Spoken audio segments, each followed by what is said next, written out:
Lines Follower o Sigue Líneas. En esta ocasión nos toca exponer nuestro proyecto de Sigue Líneas. Mi nombre es Castellanos Rodríguez Rodínez-Talí y junto a mis compañeros Corona Soto José Sebastián y García Pérez Herandi Abigail, daremos a conocer el desarrollo y la culminación de nuestro proyecto de la materia de biognos. Contenidos a tratar en esta presentación. En esta exposición daremos, para empezar, una breve introducción a lo que es el Sigue Líneas y las metas que planeamos alcanzar con este. Para a continuación, en la metodología, explicar paso a paso cómo se llegó al modelo del circuito y la estructura del Sigue Líneas, los materiales a usar, así como las herramientas computacionales usadas, por ejemplo, SolidWorks y MATLAB. También daremos una conclusión en base a los resultados obtenidos y por último, daremos una simulación de nuestro prototipo en Simulink para la validación de la función de transferencia, así como también añadimos una simulación en VRAM donde se muestra el modelo en 3D en movimiento de sigue ya que debido a la contingencia no pudimos llevar a cabo nuestro proyecto de forma práctica. Introducción. Para empezar, los seguidores de línea son un vehículo electrónico que cumple con el objetivo de seguir un camino trazado por una línea que cierra un circuito en una superficie.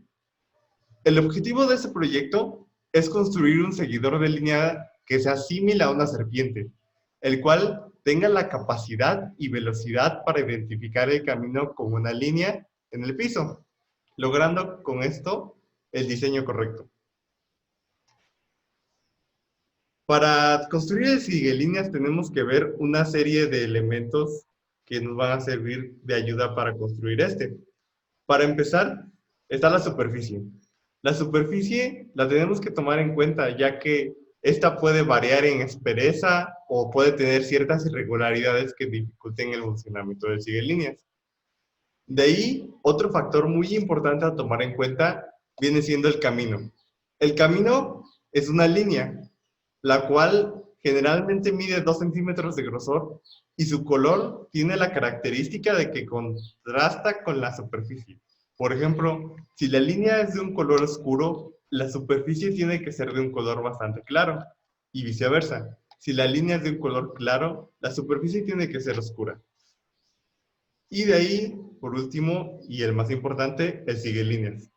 El sigue líneas tiene que estar hecho con la elección correcta de los elementos responsables para detectar la línea dibujada en la superficie donde se va a desplazar, ya que estos elementos se van a encargar de la detección y conversión de las señales analógicas a digitales, ya que estos van a hacer que las llantas viren en el momento adecuado. Esto con la finalidad de que el siguelíneas complete todo el recorrido en el menor tiempo posible. Para la parte de metodología, nos centramos en la investigación, el diseño y la simulación. Entonces, para empezar en la investigación, nos centralizamos en tres productos. ¿De qué va a ser nuestra estructura? ¿Cómo lo vamos a controlar? ¿Y con qué lo vamos a censar? Esta parte la empezaremos diciendo con el QRD, que sería nuestro sensor, que este sensor es infrarrojo, pero pues tiene algunas especificaciones especiales, como lo puede ser la parte de su distancia, que tiene que estar a medio centímetro de distancia con la parte que vamos a censar. Debe de tener una corriente de 20 miliamperes. Como les dije, es un sensor reflectivo. Entonces, dentro de él tiene un LED infrarrojo y un fototransistor NPN. Están montados uno del otro. Entonces, el LED infrarrojo manda la señal infrarroja y la recibe el fototransistor. Y dependiendo de qué color esté sensando, va a tener una frecuencia específica. Entonces, es por eso que nosotros elegimos un QRD 1114. La parte del PIC 16F887 es porque aparte de tener muchos pines a nuestra disponibilidad, maneja también canales analógicos digitales y se nos hacía a nosotros un poquito más completo utilizar un PIC que un Arduino, ya que pues prácticamente todos sabemos usar un Arduino, pero es ya raro quien use un microcontrolador de los de PIC. Y la Sintra, que es otro de nuestros materiales que vamos a usar. Este es porque es bastante flexible, no es tan pesado, es bastante barato, hay diferentes espesores en cuestión de sus tablillas, puede haber de 1 milímetro por 3, 1 milímetro, 3 milímetros, 6 milímetros, hay demasiada variabilidad en este material y también tiene demasiados colores, blanco, negro, gris oscuro, amarillo claro, azul claro. No, no nos detenemos aquí con este material. Es fácil de cortar, es fácil de manipular, aparte de que no es tóxico y aparte contiene un aditivo que lo hace autoextinguible. Entonces este material a nosotros se nos hizo muy eh, eficiente para poder manejar nuestra estructura. Entonces les dije que las cotizaciones de este material pues son bastante buenas. Aquí en Mercado Libre podemos ver que hay de precios muy accesibles, como una hoja de 20 por 30 centímetros a 60 pesos. Hay de 93, de 120, entonces este material sí es bastante barato para que nosotros lo pudiéramos utilizar. Entonces, para hacer nuestra parte del prototipo ya como tal, nos basamos en 3 etapas: una tabla de verdad para pasar a un modelo estructural y un circuito eléctrico. En la tabla de verdad es la parte de los sensores, donde A podría ser el sensor izquierdo y B puede ser el sensor derecho. Entonces, cuando ninguno esté viendo la línea, en este caso sería negra, seguiría en el estado en el que estuvo por última vez. Entonces, si dejó de ver primero el lado derecho, el lado izquierdo es el que deja de girar. Entonces, hasta que uno de los sensores encuentre una, una línea, este va a volver a girar. Entonces vemos, si el izquierdo no ve que es un cero y el derecho sí lo ve, giraría hacia la derecha. Esto es para que si en algún momento se llega a salir totalmente de la línea, se mantenga buscando esta línea de nuevo. Entonces, si el izquierdo sí ve y el derecho no ve, va a girar va a seguir girando, pero en este caso hacia la derecha. En el caso anterior es hacia la izquierda. Y cuando los dos sensores vean esta línea, seguirá completamente derecho. Este sería nuestro modelo estructural, donde podemos checar en la parte inferior que tiene una partecita donde irían nuestros sensores. Esta parte tiene que ser bastante fina, ya que, acoplada bien, porque si tiene más de 5 centímetros de distancia con el suelo, más de 0.5 centímetros con el suelo, nuestros sensores ya no van a funcionar de manera eficiente, por lo que esta partecita tiene que estar muy bien checada. Después tenemos la primera parte o nuestro primer eslabón. En esta parte iría nuestro controlador, nuestro microcontrolador, nuestras llantas, nuestros motores. Con estos dos partes, nosotros ya podríamos hacer un sigue líneas, pero como lo queremos adoptar a una forma de una serpiente, se tuvo que ampliar con otro eslabón, que es la parte de hasta arriba. El segundo eslabón solamente contendría motores y llantas, ya no contendría un microcontrolador. En nuestro caso, lo manejaríamos como un tipo tren, donde simplemente el primer eslabón es el que jale al segundo eslabón. Aunque en nuestro programa también podríamos hacer que los dos segundos motores puedan estar un poco retrasados en la señal. Esto para que estén girando siempre como deberían de girar, no simplemente que lo arrastre, sino que también tenga como control propio. Es por eso que se optó por el 887, porque tiene bastantes pinas de acción. Entonces aquí podemos ver nuestro circuito eléctrico, donde tenemos el sensor. En este caso se ve que es un CN70, es simplemente por, porque Proteus no maneja el QRD 1114. Entonces es simple como similitud. Entonces tenemos nuestros sensores, el de izquierda y el de derecha, que entrarían a nuestro PIC por canales analógicos. Esto para que nosotros podamos controlar todavía la velocidad. Entonces nosotros daríamos un permiso de interrupción para que nuestro programa no esté haciendo nada y simplemente cuando llegue una señal o deje de recibir una señal, nuestro microcontrolador atienda directamente esa interrupción sin perder tantos ciclos de máquina, que esto se refleja en tiempo y en velocidad. Entonces tendríamos nosotros un programa donde leyéramos esa señal analógica. Esta parte de esta flechita es un voltaje de referencia para nosotros poder hacer un voltaje de resolución, para que con menos voltaje, con menos tensión que nos llegue de nuestros sensores, nosotros podamos elevar todavía esta tensión sin tener que usar un OPAMP externo.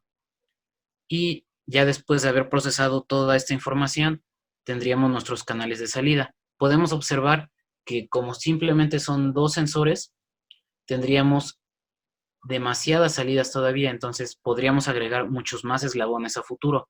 Entonces en este caso solamente estoy representando dos motores, izquierdo y derecho del primer eslabón, donde saldrían por un puerto C.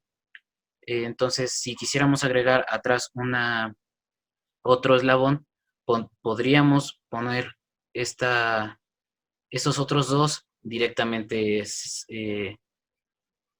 siguientes a estos dos motores. Y como les comenté, podríamos hacer que tuvieran un poquito de retraso para que, para que fueran a una velocidad independiente. Bueno, no una velocidad, sino tomaran igual las mismas decisiones, pero retrasados un poco para que no fueran simplemente jalados por el primero. Para finalizar con esta exposición, mi equipo y yo decidimos concluir 3 puntos principales. El primero, la implementación de sistemas biónicos como formas de solución se encuentran en diversos campos y consisten básicamente en la mimetización. ¿Qué quiere decir esto? Que la biónica se encuentra inmersa en muchas áreas y que básicamente consiste en imitar a ciertos sistemas biológicos o naturales para proponer soluciones, y no solo de tipo ingenieril, sino de diversas áreas. El 2. Los proyectos biónicos requieren una investigación completa para poder diseñar conceptualmente el prototipo, proponer variables de control y material idóneo. Este punto es muy importante porque en este proyecto nosotros tuvimos que investigar de ciertas características y propiedades que tenían las serpientes para poder implementar un sistema estructural que imitara a estos animales.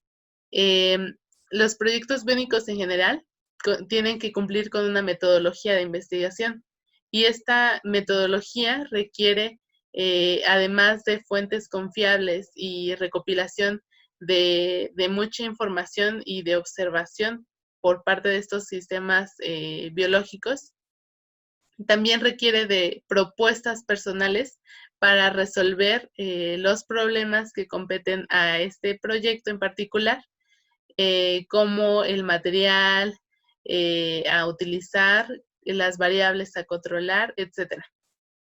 El punto 3. Estos sistemas deben escribirse en expresiones matemáticas y funciones que describan el comportamiento.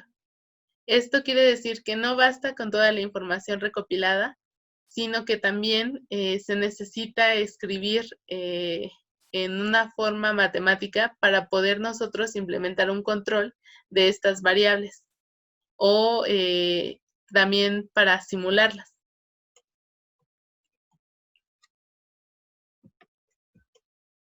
un modelo tridimensional para ilustrar de forma más clara el comportamiento del sigue-líneas. Lamentablemente, por el periodo de confinamiento, no pudimos concluir el proyecto físicamente, debido a que el material que necesitábamos implicaba trasladarnos, etc. Entonces, presentamos dificultades para poder presentar físicamente el prototipo. Sin embargo, esto no fue un impedimento para poder observar el comportamiento de un sigue-líneas y de nuestro prototipo en particular con las funciones que nosotros predefinimos. Para esta simulación utilizamos algunos programas que hemos estado utilizando en la asignatura de Biognosis, como lo es MATLAB, SolidWorks y algunos otros programas adjuntos a ellos, como lo es BeReal Builder, que es un programa para poder enlazar una simulación o un diseño 3D a un programa de control en Simulink dentro de MATLAB. En esta siguiente presentación ustedes pueden observar el programa de MATLAB, el cual nos muestra, como cualquier otro sistema, una entrada, un comparador, un controlador PID, que recordemos que es un control muy popular dentro de la industria, es muy utilizado, una función de transferencia. Cabe destacar que esta función nosotros la propusimos para simular un comportamiento similar al que tendría un sigue-líneas. Luego, en la parte de la salida, tenemos conectado un scope para poder observar la señal de salida que nos está entregando. Aquí encontramos unos de los componentes más nuevos que hemos venido utilizando, que son para precisamente enlazar esta parte de la señal de salida a un control en 3D. Y un elemento adicional que encontramos es el switch, y este switch es para poder simular el comportamiento de los sensores de nuestro prototipo. Recordemos que nuestro prototipo tenía implementadas algunas características que le daban o que le confieren una estructura similar a la de una serpiente, y esto es porque en la zona frontal vemos que tiene un elemento alargado, una plaquita alargada, en donde después tenemos los sensores, o donde irían los sensores, y también tiene un eslabón más. No tiene más eslabones debido a la dificultad que presenta el controlarlo, además de que sería más pesado para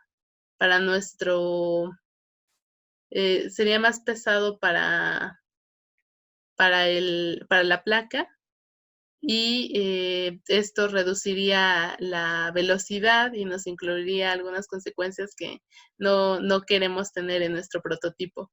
Queremos que sea veloz, que simule una serpiente y que sea fácil de controlar. Entonces, lo que hicimos fue diseñar en SolidWorks. Sin embargo, el enlace que llevamos a cabo no fue con SolidWorks, sino con el programa adjunto de BeReal para implementar un tipo de control que nosotros podemos representar con este diagrama bloques que nos desprende Simulink. Aquí en esta parte de la diapositiva tenemos los VR Signal Expander, que son unos cuadros que nos permiten traducir la información de la salida que nosotros tenemos en esta parte, la señal de salida, hacia el VR Sync, que es precisamente quien se encarga de realizar ese enlace. Entonces, son muy sencillos de entender. nos despliega un recuadro en donde nos piden dos parámetros. El primer parámetro es para ingresar el número de componentes dentro de un vector y el segundo recuadro nos indica qué componentes de este vector estamos utilizando. Entonces, nosotros podemos observar que tenemos dos recuadros. El primero es el de traslación, la señal de traslación, y el segundo es el de rotación. Aquí nosotros pusimos que el movimiento lo queríamos en dos ejes, en el 2 y el 1, y en este otro recuadro, a pesar de que tenemos 4 componentes que serían X, Y, Z y rotación, como indica el programa de BeReal, estamos únicamente trabajando con un solo componente, y esto es debido a que no queríamos que todo nuestro diseño estuviera girando hacia todas direcciones, sino que simplemente queríamos que tuviera un movimiento en un solo eje para que pudiera simular el movimiento de un sigue líneas en busca de una línea negra. Entonces, en el BR-Sync podemos observar que tenemos dos regiones. Uno dice la placa 1 rotación, placa 1 traslación, el segundo. Y dicen este nombre debido a que cuando diseñamos el prototipo en BeReal, la construcción de los componentes tuvieron como punto referencial o fueron construidos con base a la placa 1 que nosotros podemos observar en color morado. Esto fue así ya que nosotros queríamos implementar un control sobre toda la pieza de nuestro diseño. Por eso es que utilizamos una de las características que tiene BeReal, que es Children, para poder generar esa dependencia de los elementos sobre el elemento principal, que es la placa 1. A continuación, tenemos algunos elementos importantes. Estos elementos importantes del programa de Simulink son la entrada o el input, que nosotros podemos observar como una constante en esta región.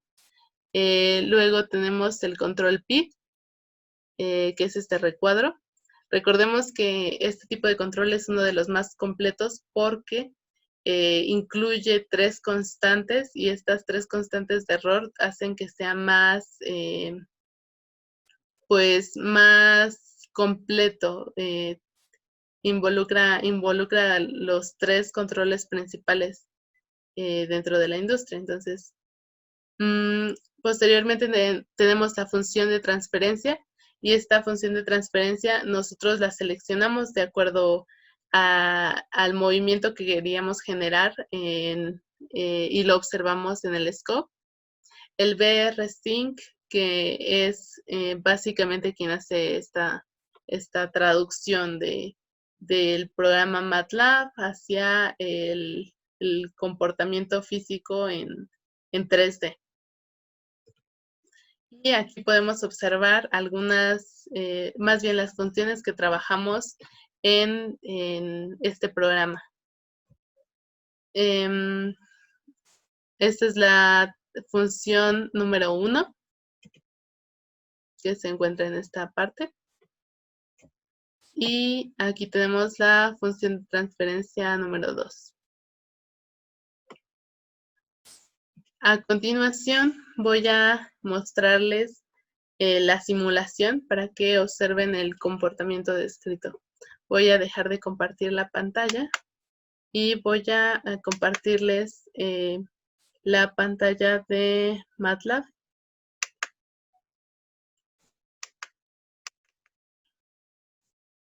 Y esto lo voy a hacer de esta forma.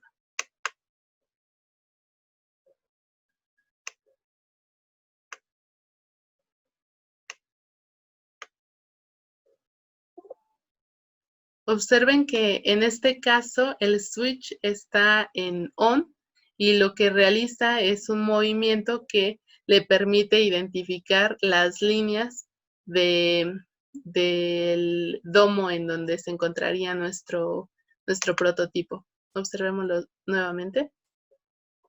Cómo comienza a ir avanzando y cómo tiene ese movimiento de búsqueda. Sería todo por nuestra parte y muchas gracias por su atención. Esperamos que les haya servido este video, esta información que les compartimos. Gracias.